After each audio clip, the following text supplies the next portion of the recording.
దేవునికి వందనాలండి. మరి అయ్యగారికి అమ్మగారికి వందనాలు. ఇక్కడ కూర్చున్న సంఘ బిడ్డలకు అందరికీ వందనాలండి. మాదైతే అండి కుందూరు అండి, ద్రాక్షారం దగ్గర కుందూరు అండి మాది.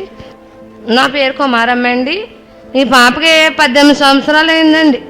పిల్లలు పుట్టలేదండి, తెప్పలేని హాస్పిటల్ లేదు. ఎన్నోసార్లు ప్రార్థన ఉపవాసం ఎక్కడంటే అక్కడ చర్చికి వెళ్ళి ప్రార్థన చేసుకునేదాన్ని నేను.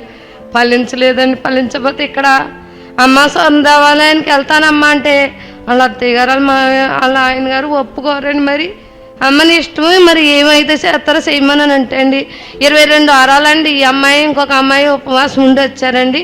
మరి దేవుడు ఎంతగానో ఫలించాడండి. మరి 20 వారాలు పూర్తి అయిపోయాక మరి ఆ రోజు క్రిస్మస్ అండి. మరి ఆ రోజు నీరుడు పరీక్ష చేసుకుని మరి రాజానగరం హాస్పిటల్లో వాడేదండి, జీసెల్ హాస్పిటల్లోని చూసుకుంటూ అమ్మన్నదంటండి. చూసుకుంటే తండ్రి నువ్వు ఎంతో మేలు చేస్తే నాకున్న కానుక నేను వేసుకుంటాను. నా రోజు కన్నీరు వేడిసిందంటండి.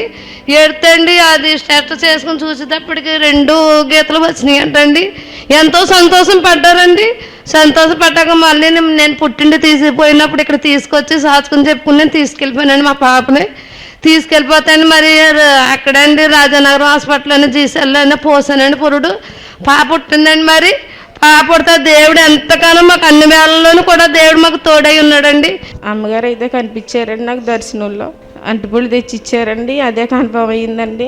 అయ్యగారు ప్రార్థన చేశారు, జరిగిందండి. కానీ రావడానికి చాలా పరిస్థితి నాకు ఇవ్వలేదండి దేవుడు. ఈ తండ్రి నేను వెళ్ళాలి అని ఆశగా అడిగారండి.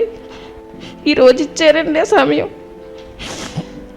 నేను పడిన కష్టానికి ఫలితం దక్కించారండి.